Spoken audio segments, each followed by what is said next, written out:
LGB. LGB. LGB. LGB. They say LGB everywhere I go. LGB. What it means, I don't know. LGB. Whatever it is.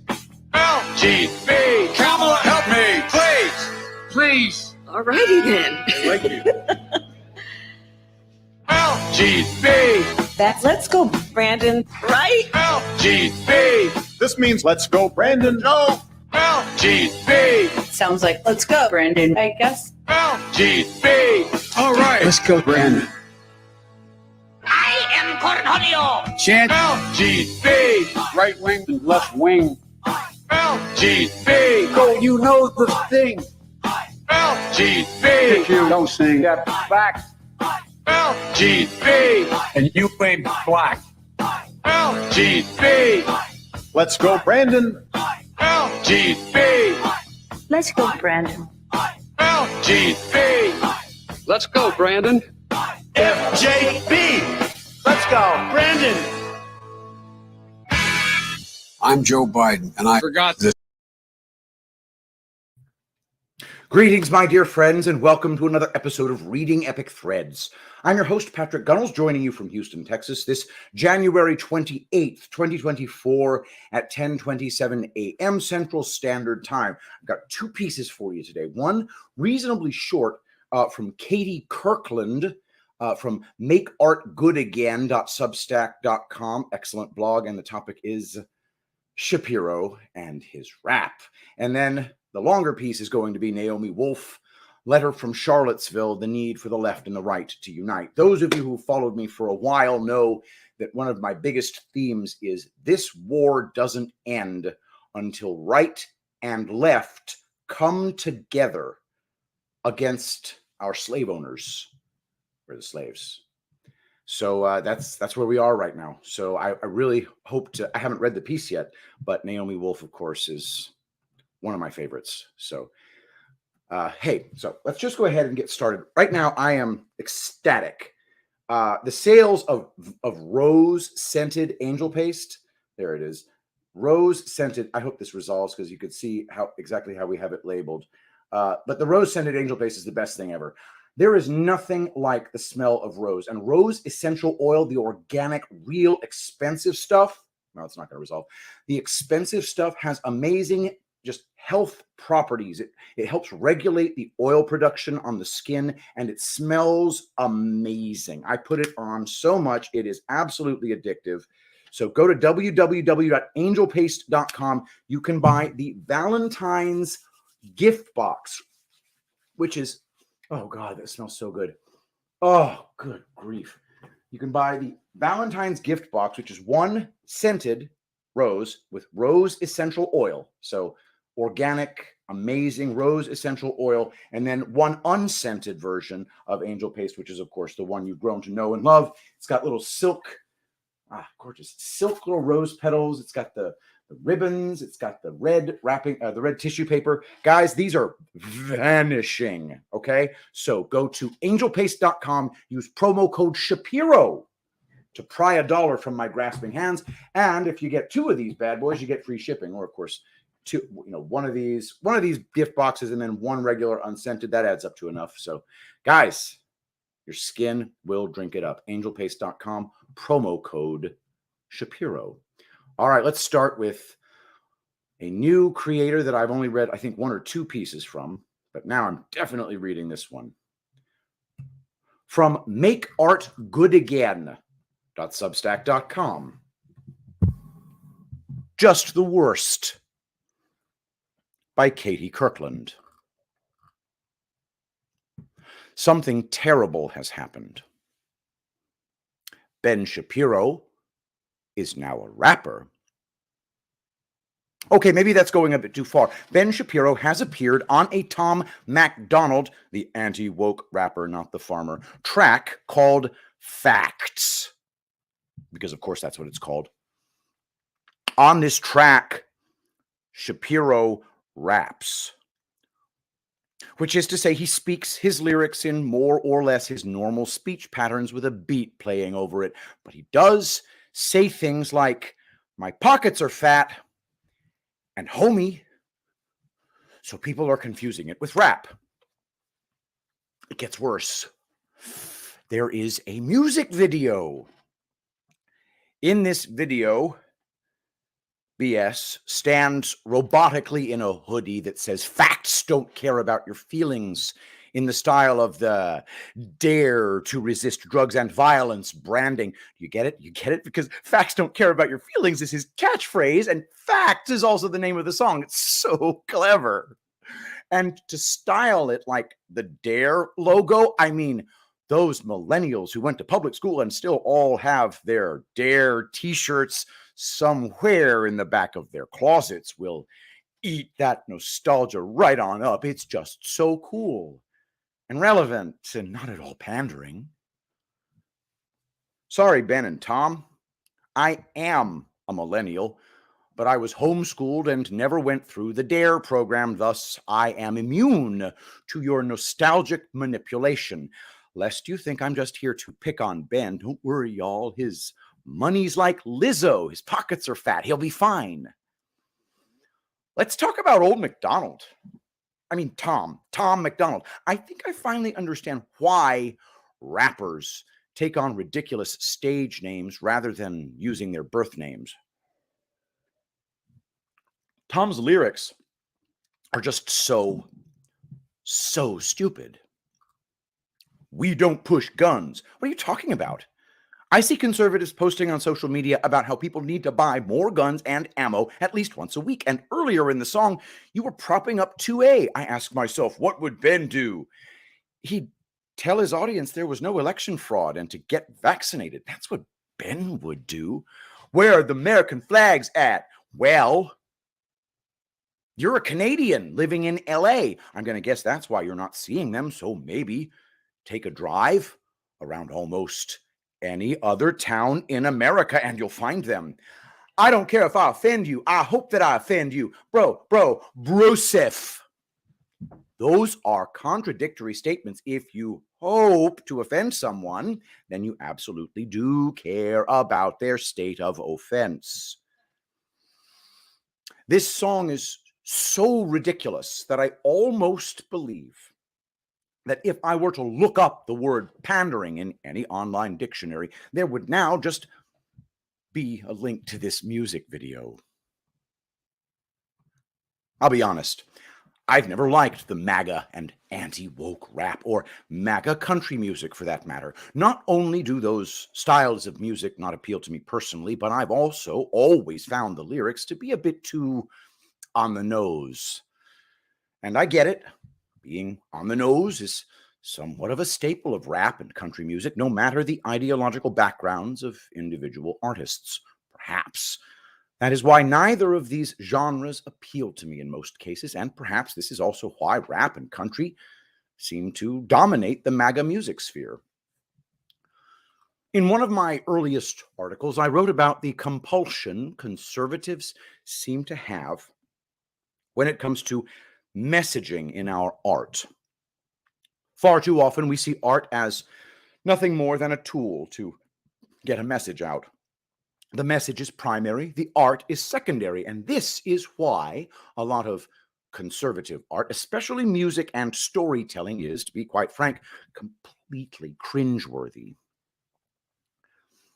But I've also seen how conservatives react to things like MAGA or anti-woke music, the way they flock to it.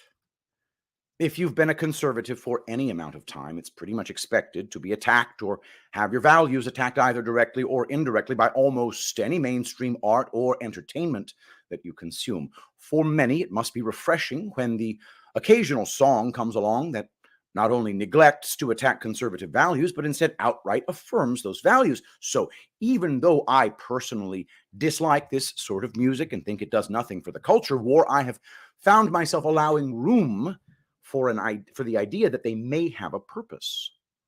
It won't move the needle on the culture war, but maybe it does provide a much needed reprieve for conservatives who are tired Tired of constantly being beaten down by the art and entertainment industries that are meant to keep us feeling like underdogs, I've allowed room for the idea that maybe this sort of art and entertainment is not pandering as it feels to me, but instead crafted for a certain group of people who genuinely need it. But those charitable thoughts went out the window with this song. I'm done entertaining the idea that the current state of MAGA or anti-woke music has any value. It's pandering garbage and deserves to be called such.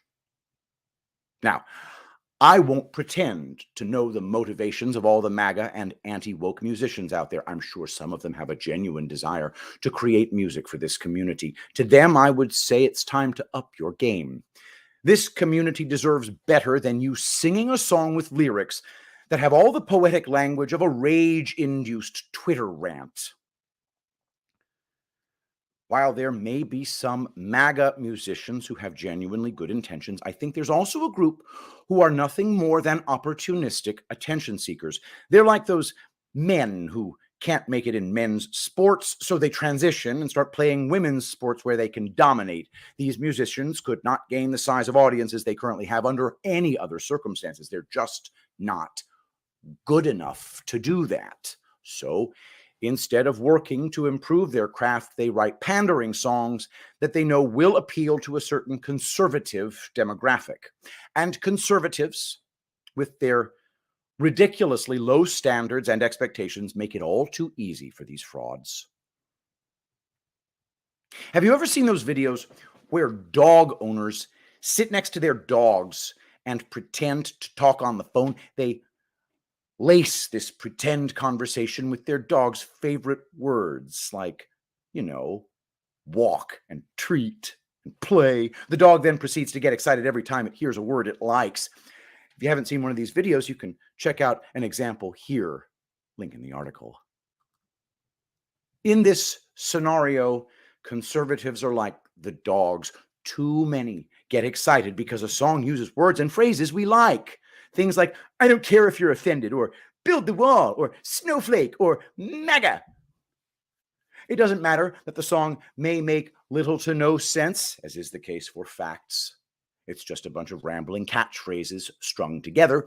It doesn't matter that the song may have the artistic flair of a dumpster fire. It doesn't matter if the artist even has the skills to pull off a halfway competent rendition of the song. It expresses the words, phrases, and sentiments we like. So that's all that matters. And this pathetically low standard makes it extremely easy for grifters to gain a following in conservative circles. Now, I don't know Tom MacDonald. I cannot say with any degree of certainty what his motivations are or are not, but his lyrics have never been good. Whether he meant it or not, they've always been pandering. And the fact that he has decided to partner with Ben Shapiro, of all people, does not seem to indicate any genuine desire to create great music for conservatives, nor does it speak highly of his discernment and character. It's time to want more, to want better. Stop settling for whatever measly crumbs Con Inc. will toss your way. Stop being swayed by inane lyrics that affirm your political or moral values but hold zero artistic value. Stop thinking you have to support someone for no other reason than that you think he or she is on your side. You don't have to settle for second best. Your time and your praise are prizes to be won by artists who genuinely value them. Start acting like it. And that is Katie Kirkland, Make Art Good Again, in a stem winder of an article, makeartgoodagain.substack.com. Go there, if you please. Do a paid subscription. Let Katie know that we appreciate her work. And let them know that Reading Epic Threads sent you. As far as my opinion, I agree with absolutely everything in that article. I personally have come to enjoy some rap. I actually really like Kanye West. I really like the Beastie Boys. There's a song called "Man, It Feels Good to Be a Gangster" that I really like. So I've come to appreciate rap, and I appreciated some of the Tom McDonald songs. I thought they were actually kind of catchy. I haven't watched the Tom McDonald song "Facts," and I will not. I watched it with the sound off, and I started to die inside. So there was no reason to keep going with that. But I don't know how Tom McDonald didn't know that literally everybody in the universe hates Ben Shapiro. All of us. The only person who likes Ben Shapiro is his cousin, Mara Wilson. No, wait, she hates him too. Sorry, no, it's Ben Shapiro. Are you on crack? Is that crooked? Oh, there we go. All right. So thank you very much, Katie Kirkland. You are a wonderful writer. Speaking of wonderful writers, well, let's don't forget, get your rose angel paste, guys. Let me just check. Real quick. Let's do a quick refresh on the current inventory of these Valentine's gift boxes. Holy crap. Guys, get your rose now. You're not going to be able to get them much longer. Angelpaste.com, promo code Shapiro. Get your rose scented Valentine's Day gift boxes, one unscented, one rose, and your skin will freaking drink it up and you will smell like roses. Hang on. I just want to improve my mood a little bit. You know how they say you're going to end up smelling like a rose? There's a reason why the expression is written that way. All right. Now, I regard anything that has Naomi Wolf in it as the main event of my piece. And today, from naomiwolf.substack.com, letter from Charlottesville. Can left and right realize in time the existential need to unite? By Dr. Naomi Wolf.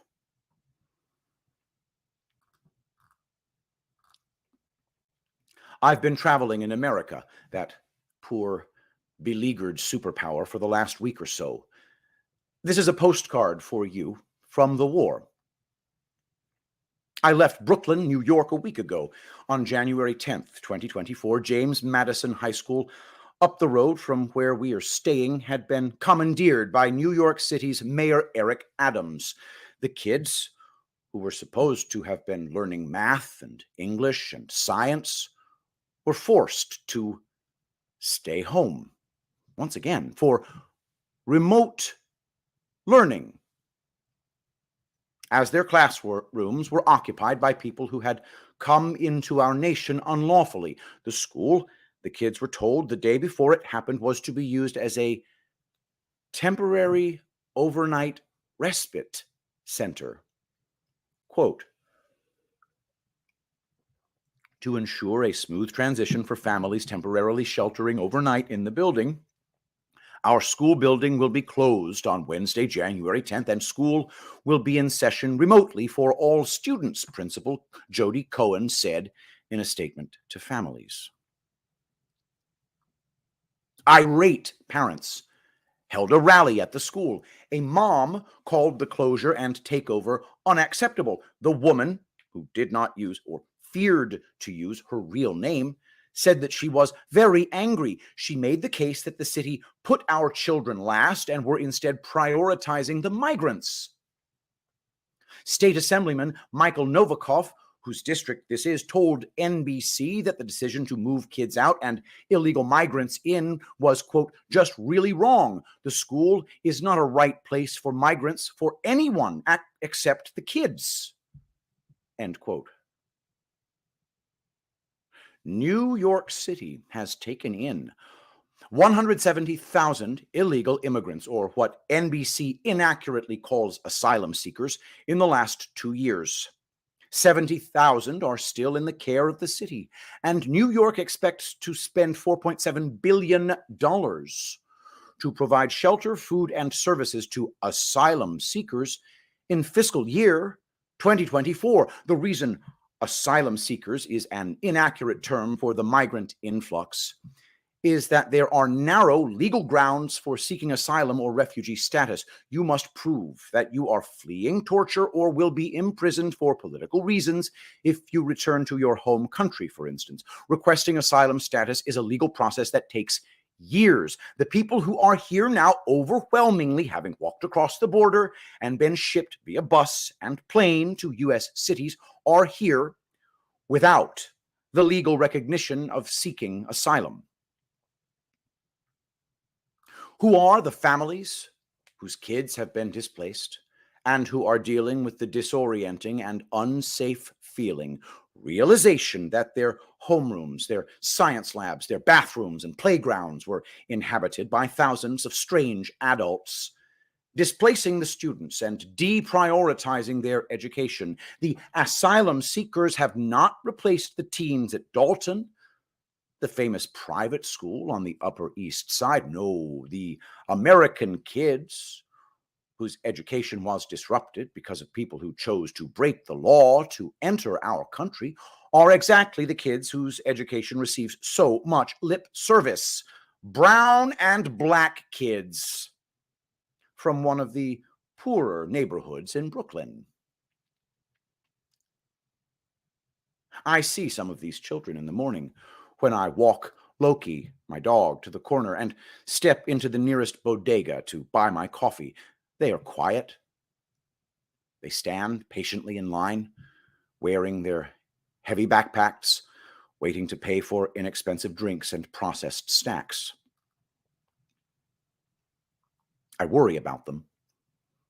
I worry that for some, perhaps, the food they will get at school for lunch won't be nutritious enough to sustain them throughout the school day. For many low-income kids, the hot meal at school is the main nutrition they receive daily. Those kids who depend on daily hot lunch at school are the kids who likely went hungry when unlawful migrants' needs commandeered their educations. These are the American kids who are trying to get an education at the mercy of psychologizing and diagnosing and prescribing third parties trying to medicate them, at the mercy of grooming NGOs putting unbelievably pornographic materials in their health classes, at the mercy of erasures of history and civics altogether, and in the face of the dumbing down of English literature classes and the fragmenting of math and science, confronting the stripping away of art and theater and music education. These innocent American children who are doing with their families their best.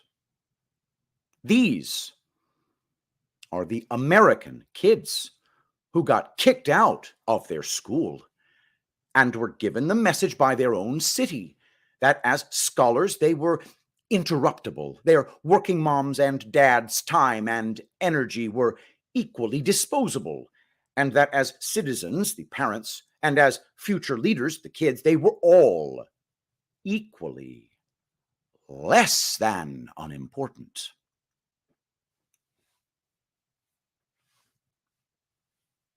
In Florida, West Palm Beach, I stayed in a chic, renovated Airbnb, lush with tropical landscaping in an historic district built up of bungalows from the 1910s and 1920s. To my right, a major new luxury shopping office and apartments development was rising quickly. Starbucks and LA Fitness and Pura Vida, chic, expensive green drinks taken in white paneled interiors with cascading plants and raw wood shelving everywhere. To my left, though, not half a mile away from the elegant shopping, a food pantry was open in what looked like an industrial building in a field.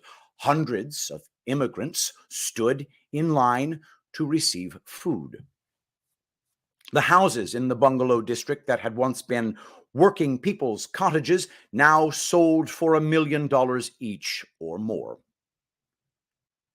When I took Ubers, the drivers told me about the collapses of their home countries, the ruination of the rule of law, the rise of crime, with criminals facing impunity from judges and from the incarceration system, the corruption of elites via bribes. They described the established power now of gangs and cartels and the strip mining of natural resources by multinational conglomerates. They said that the unemployment rate in their home countries was now only 10%, that no one can open a small business, that everyone who could get out and come to the U.S. was doing so. Who can blame them, said my driver. From his perspective, he had a point. I realized, sadly, that our open borders so close by to so many troubled countries created conditions that were ruining those countries along with our own, as there was now no incentive to make conditions there better. And a resources drain was underway, leaving shells of nations in its wake, even as our own nation was being destabilized. I also realized that the conditions of lawlessness and the easy rise of gangs and cartels in the vacuum of policing and criminal justice systems in the Caribbean and Latin America foreshadowed what was happening to our own nation. Defund the police, the craziest slogan ever. Unless you want exactly this, chaos and crisis, which is also a rich condition for subverting and hollowing out a nation, as other countries have learned so well to their sorrow. 10 years ago, when I traveled in America, we had problems, of course, but I saw a middle class and a working class having productive lives, replete with pride and even prosperity at times, lives beyond suffering and mere survival. I saw kids being educated in public schools. Now, I could not see any of that anymore. I saw in America a nation so much more like the banana republics I had visited, in which working and poor people scarcely survive, and their kids have no hope of upward mobility, and the rich hide in gated communities, and the gangs rule all. I arrived yesterday in Charlottesville, Virginia, disoriented from a long flight. At once I felt hopeful as the blue mountains, visible from the plain in all their brooding, dreamy splendor, sheltered us, and the city itself, built on small hills, harboring its Georgian architecture with the fanlights and brick and white pillars, reminded me of the beauty of our history, our founders' best hopes.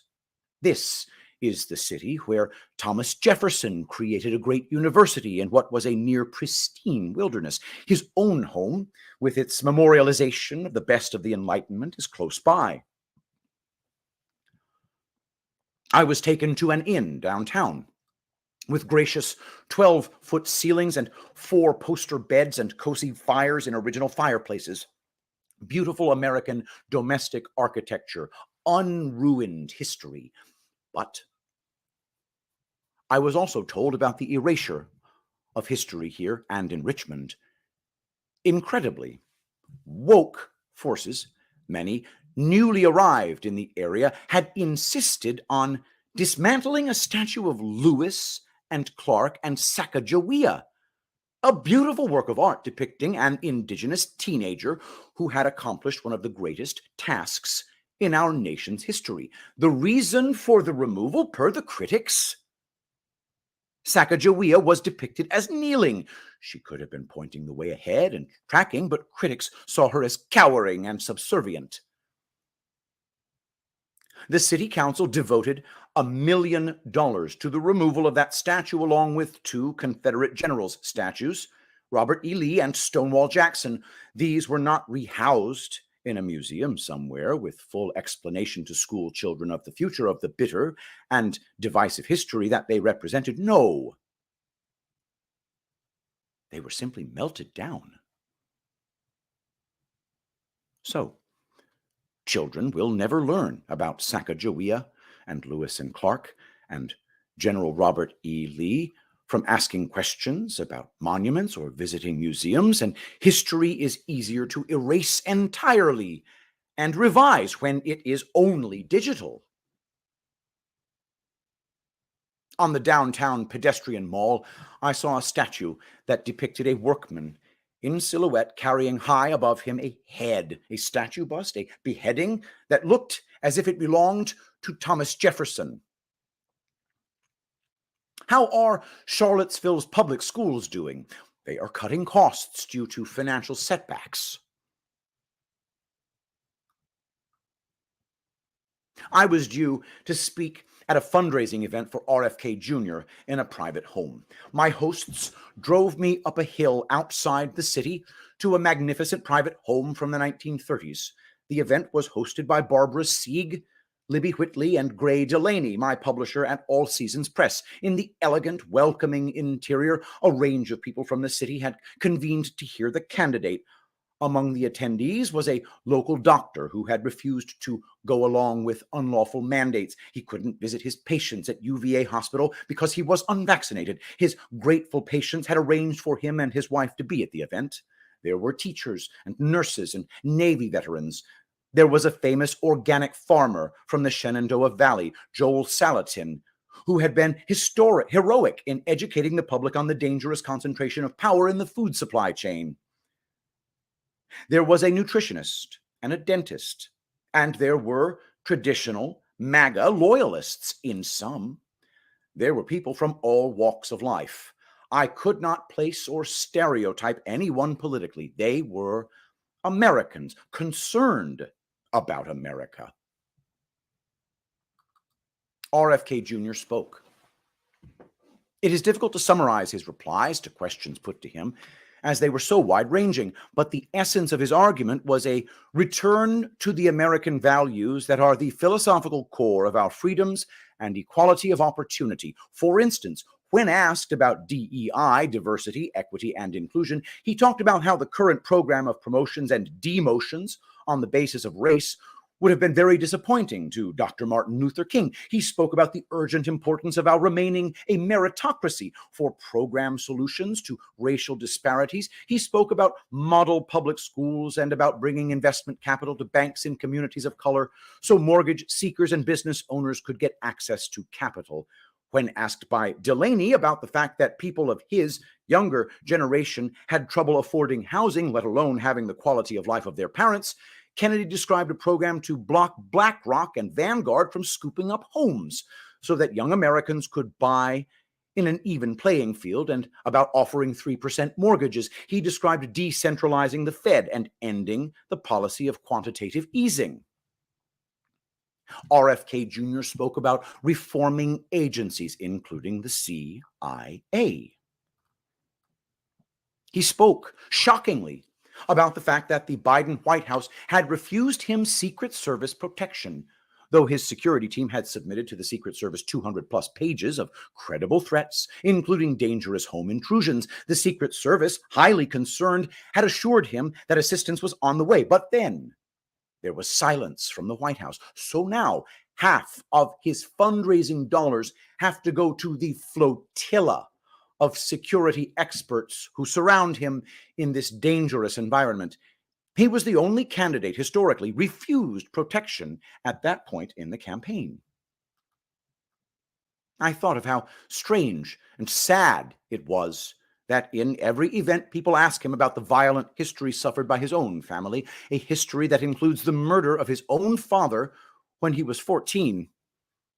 And that the candidate calmly engages with the question about his own mortality, his own risk, as if observing it from a distance.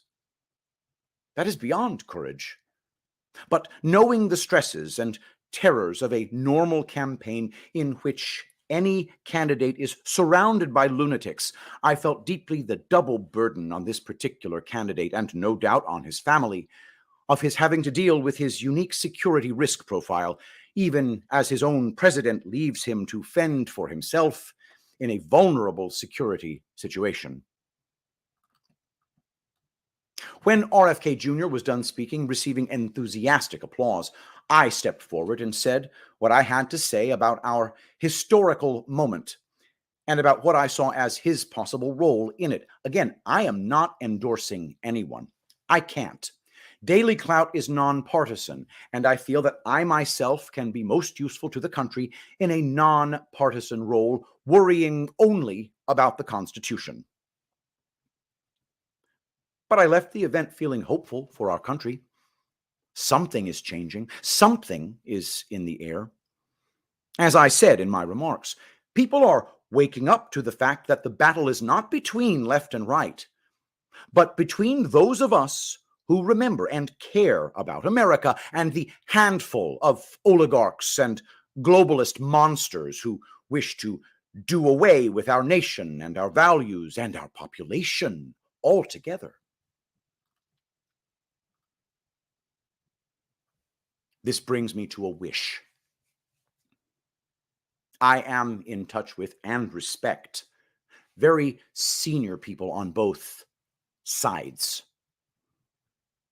I've said before that the only hope for this country right now is for the independent movement led by RFK Jr., many of them disaffected former liberals, and the MAGA grassroots, and even the MAGA candidates and leaders and influencers to align and work together.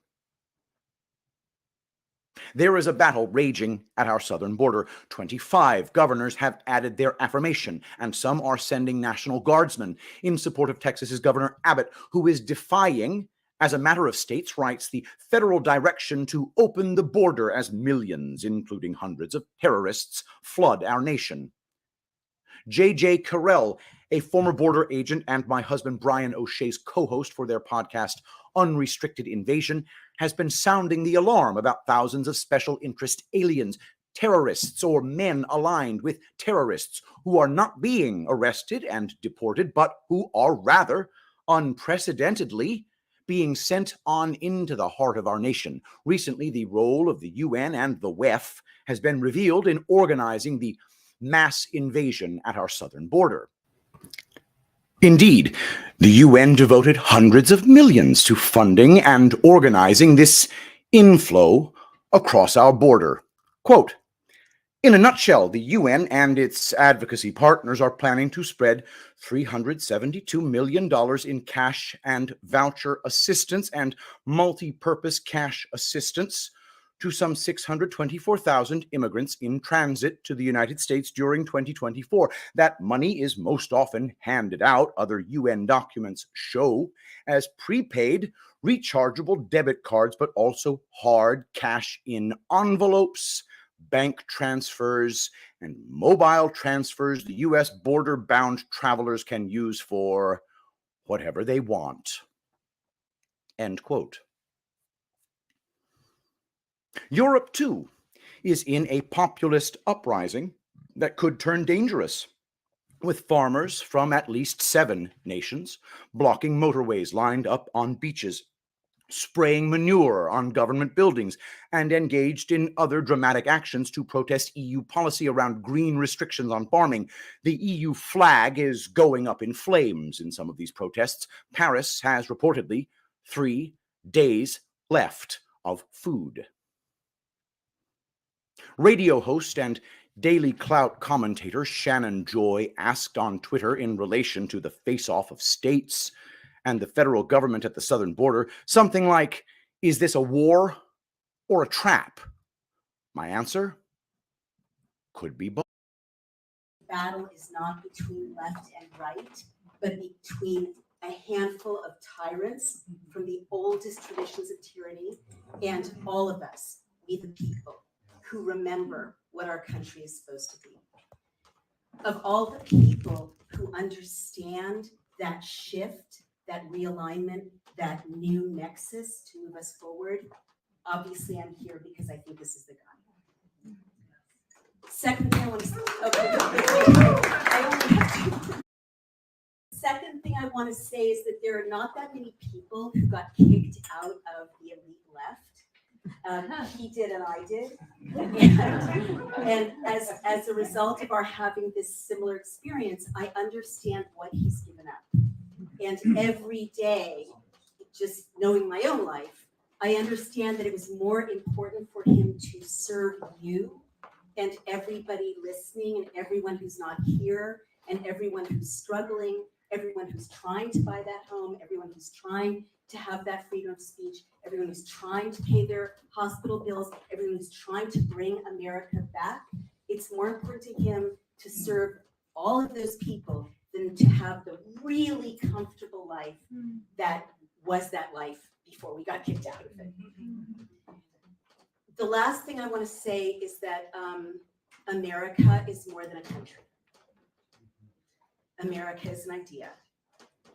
And it's an idea that is not confined to the borders of this country, because people all around the world in the worst tyrannies have kept alive and struggled to have the same idea that is America, right? We are in this beautiful place. We're in this place of privilege and loveliness with these beautiful hors d'oeuvres, lovely bar, but we are dissidents and we are outcasts. And this man is a dissident and an outcast.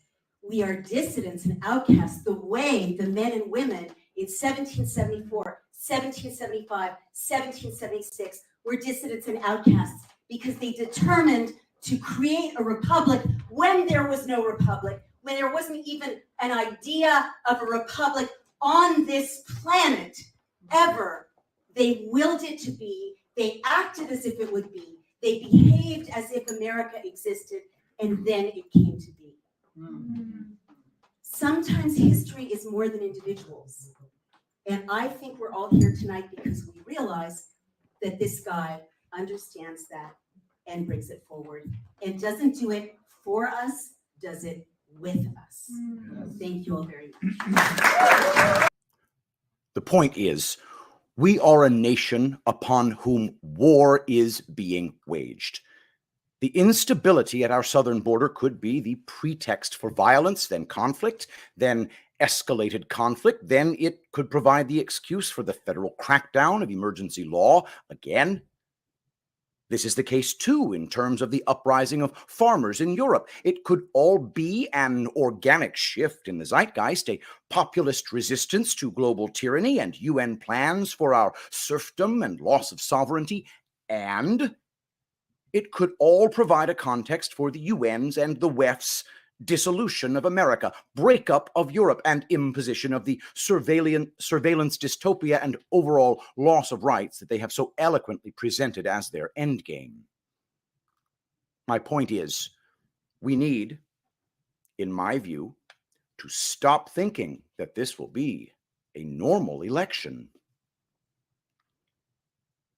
My worry is that if President Biden and President Trump are facing off as usual, or if it is Michelle Obama against President Trump, as recently reported may be the case, the margin of victory for President Trump may be too narrow to beat the certain cheating and electoral violations to come, and the elections may be held in emergency conditions, such as are now narratively escalating, in which we are all forced to stay home and send in absentee ballots, a recipe for corruption. Point is, we need to understand that President Biden is a traitor, and that treasonous forces have hold of our nation. We need to think outside the box. The only force that can defeat the globalist plans is a combination in some shape of the followers of RFK Jr., who takes more votes from President Biden than from President Trump, and the followers of the MAGA movement. The only force that can preserve our republic is what will emerge, and I don't claim to have the solution as to what this might look like, though I have some ideas, when RFK's and President Trump's movements align and mutually reinforce one another. This means taking a deep breath on the disaffected liberal side. The objections that RFK Jr. voters and friends, and maybe even family members, may have to President Trump are merely stylistic and cosmetic compared to the cost of losing the nation.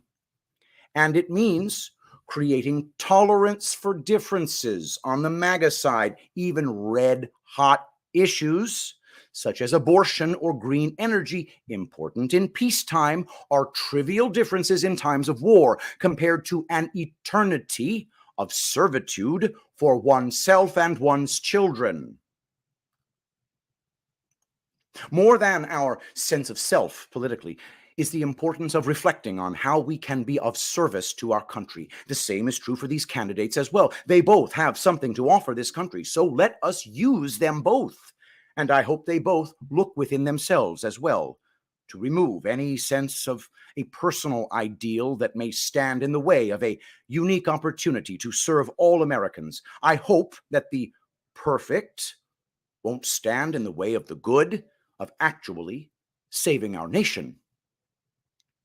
If Americans from both perspectives and both walks of life realize that if they do not find a way to align, there will be no America left, and that in very short order.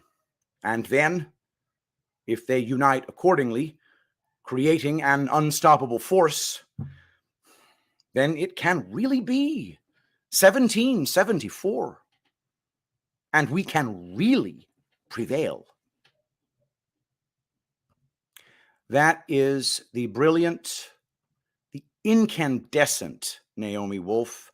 I love her writing. I don't have much to disagree with. You know, she's a liberal, but I don't have much to disagree with in that column. I mean, those of you who've watched me, you know I've been shrieking about this. The moment the left and the right come together, the left-wing peasants and the right-wing peasants come together, this war is over very shortly thereafter. It's also important to remember that any successful rebellion must have buy-in from a rebellious faction of the elites. RFK Jr. represents a faction of the elites, I believe. I think Elon Musk does as well. I think Naomi Wolf does as well. You don't have successful rebellions without these people. So I don't know if they're the super good guys, but I just get the feeling that they represent the emissaries to the people of the left who were right about Desert Storm, about Operation Desert Storm 2 or Desert Shield, and then Operation Iraqi Freedom, and all these other wars that we were lied into. The liberals of this country, they were right, and I was wrong. I bet a bunch of you were wrong too. So that's the message I hope you take from today's show, that we can unite with liberals. Our differences on climate change and baby murder, which is the two issues that I find very difficult to coexist in the same room with people on those issues. Those differences will keep until this war is won. Don't forget to get your rose-infused, not rose-scented, rose-infused angel paste, which contains organic rose essential oil, improves dysregulation of oil in the skin. It's a really, really good countermeasure for acne. It just creates a balancing effect. And the scent of rose, there is no better smell in the world. Oh, God. I am so sad that we don't make these all the time. All right, guys. Go to www.angelpaste.com. Get your 2-pack. One scented, one unscented. You got these silk rose petals. This is perfect for Valentine's Day. Get it before Valentine's Day, guys. What is it? How does Mike Lindell put it? I don't know. I don't remember, but it rhymes. All right. So thank you, everybody, for your wonderfulness. Don't forget, if you're watching this show, use promo code Shapiro to pry $1 from my grasping hands. It's always nice to know how many of you bought because you were watching Reading Epic Threads. So everybody, thank you so much for being here. Really don't forget to check out makeartgoodagain.substack.com and, of course, naomiwolf.substack.com. And let us pray. Saint Michael the Archangel, defend us in battle. Be our protection against the wickedness and snares of the devil. May God rebuke him, we humbly pray. And do thou, O Prince of the heavenly host, by the power of God, cast into hell Satan and all evil spirits who prowl about the world, seeking the ruin of souls. Amen. I love you all. Thank you so much for being here, and I'll see you tomorrow. I will be the greatest president that God ever created.